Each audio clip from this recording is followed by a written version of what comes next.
Hello, my name is Taylor Lapidus, and you are watching the blog by the Precision team of Keller Williams Arizona Realty. Today we're going to talk about some new guidelines coming down from the FHA.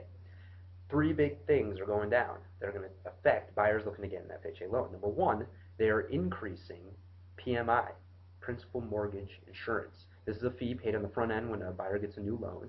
If they're putting less than 20% down, their lender is going to require to get PMI, this insurance. Used to be with an FHA loan, it was only 1.75% of the total purchase price. Now it's up to 2.25%. An increase, more fees, more money out of pocket. Along those lines, they're decreasing the amount of seller concessions that a buyer can receive. If you have any questions about seller concessions, please call me, email me, or check out our blog on this very subject of what seller concessions are. It used to be that a buyer could receive 6% in seller concessions. Now it's down to 3%.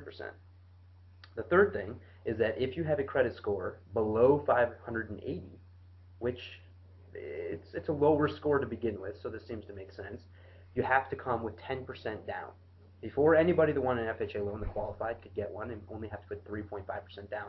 Now, if you're less than 580, you're going to have to increase that 3.5% to 10%. If you're above 580, it's still 3.5%. It's still a great loan. Even at 10%, it may be a good loan, because if you have a score less than 580, chances are FHA is going to be your best way to get a good rate, separate of the amount of money you have to put down. So these three things, I mean, they're pretty big changes. It's going to affect a lot of people, a lot of differences in what it used to be, what it is now. When people are making decisions about what loan to get, or if they can even afford to get a loan, these are going to play in. Right now, 30% of the loans for new homes are FHA. So these rules are going to affect 30%. It used to be back in 2007, only 3% of the loans that were written were FHA.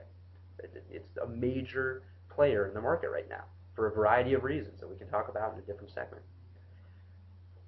The commissioner of FHA, David Stevens, he's made these decisions. I think they're good decisions. I think they're things that have to get done. I think that they're helpful in a lot of different ways. We need to make sure that FHA doesn't go under.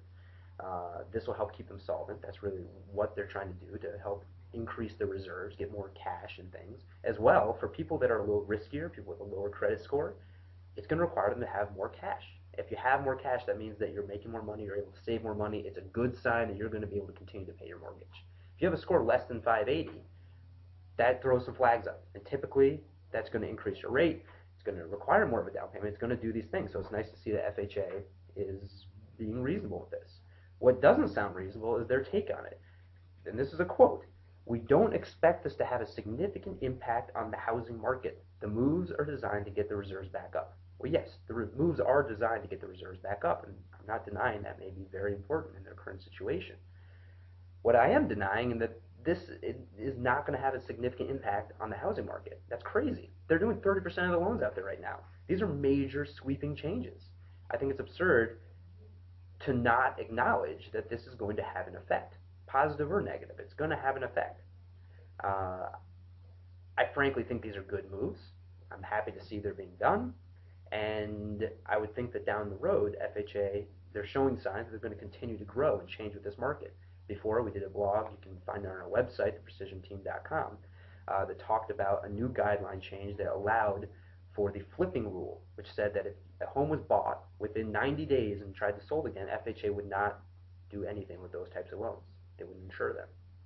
Now they're saying yes, they will allow it as long as it fits in some other guidelines. And again, check out our blog at theprecisionteam.com. You can see more about that. They're showing signs that they're moving with the times, and that's going to be important because what was being done wasn't working for a variety of reasons. So they do need to change. They're making steps in the right direction. They need to continue making more. They also need to be aware that what they're doing is going to have an effect. They need to acknowledge that, and they need to consider that when they're making these decisions. I'm Taylor Lapidus. This is the blog by the Precision team of Keller Williams Arizona Realty. Thank you for watching. Talk to you again soon.